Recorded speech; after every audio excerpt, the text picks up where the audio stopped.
But let's talk to Sarah Phillimore, barrister at Fair Cop Group, because there has now been a record rise in the category of what is described as a hate crime. But the Home Office isn't sure, because the trouble is it's all about how these things are recorded. Hate crimes rose to their highest level on record in the year to March, according to figures, with a total of 155,841 offences. This represented a 26% rise, apparently the biggest since records began. Let's find out what's going on. Sarah, very good morning to you. Welcome. Good morning. Thank you very much indeed for joining us. So, I mean, I suppose the first question is, how do you define a hate crime? Well, extremely broadly. There is no definition other than the very broad one relied upon by the CPS, which includes hostility, ill will, spite and unfriendliness. So on that basis, you and I have probably hated very many things in between getting up and having our first cup of coffee. Yes, very much so. And I should feel suitably remunerated if I was a lawyer getting these cases to handle as well, because there must be an awful lot of businesses doing rather well out of it. Well, isn't it interesting? Look at the rise since 2013 of recorded hate crimes, 26%, you say. The hate crimes guidance that Harry Miller challenged came out in 2014. And the notes to that guidance said you shouldn't talk in terms of hate crimes decreasing, because that will demotivate and moralise officers. Yeah. From its very inception, the idea was to get as many as possible. And I don't know what the end game is until every single member of the public has reported every other single member of the public for a hate crime. Then they'll pack up and they'll go away. But what we've got is an industry which is targeting opinion and making it criminalised. And what's really frightening is, as I think we can clearly see, it's just one type of opinion that attracts that attention. Can I give you a personal example of something that happened a few days ago? Back in August, I made a complaint to the police that somebody had published my photograph and my home address on a turf directory online. Now, the intent was obviously to terrify me and to make me worry that someone would come to my house and hurt me. So I reported it to the police as harassment. 2 days ago, I got a call from the police asking for me to give them feedback about how they had handled, and I quote, my report as a victim of transgender hate. So I said, let me stop you right there. Yeah. Is that how you've recorded my report? Because that's completely wrong. The hatred was coming from somebody who identified as transgender. But of course, I don't think the police have that particular box that they can tick. No. Hate that they determine goes only the one way.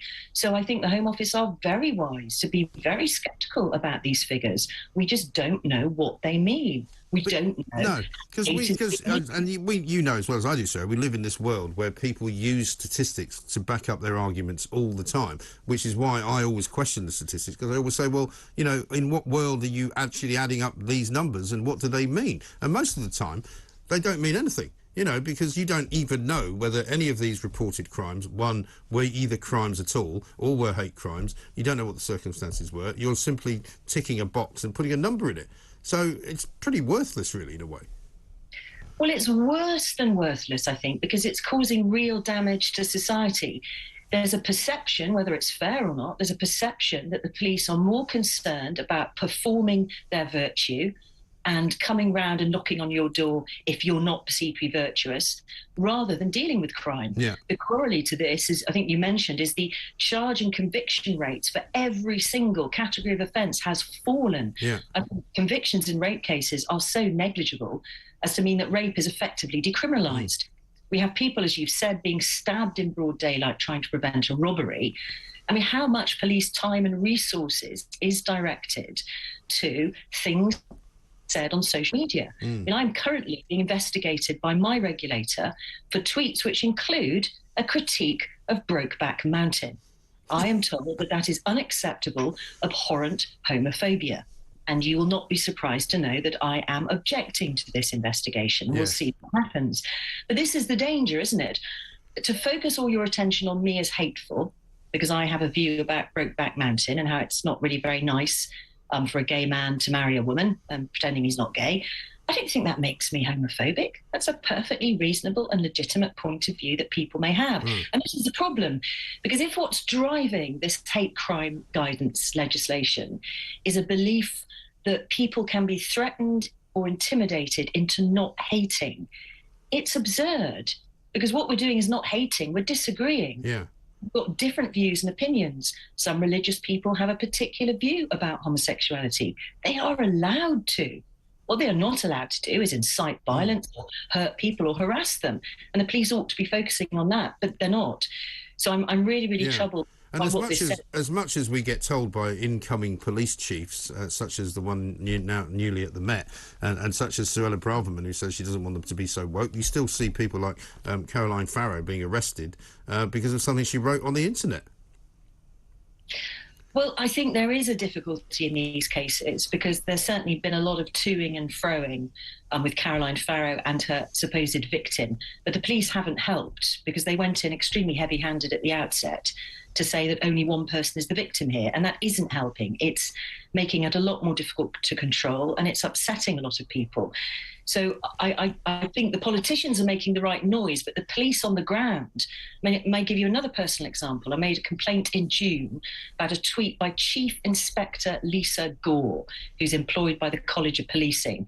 She had promised to give all homophobes a super uncomfortable month via Twitter. So I complained, saying, well, who's the homophobe? Yeah. And what do you mean by super uncomfortable? Yeah. I mean, am I going to be arrested if I come to your area? I was told by Professional Standards, again 2 days ago, that she's been spoken to by her line manager. Now, her line manager, as I work out, must be a superintendent. So police at the highest level are wasting their time on this sort of nonsense performing on social media. Now, every minute that they spend doing this is a minute that they are not available to deal with people getting stabbed in broad daylight for trying to stop their property being stolen. So the perception, I think, for the general public is very damaging to their trust and confidence in the police. Yeah, it really is extraordinary what's going on. But Sarah, thank goodness you're there to keep an eye on it all, and we'll continue with our conversations, regardless of whether they may be hateful or otherwise, because it's important that people talk about this stuff. Sarah, thank you very much indeed.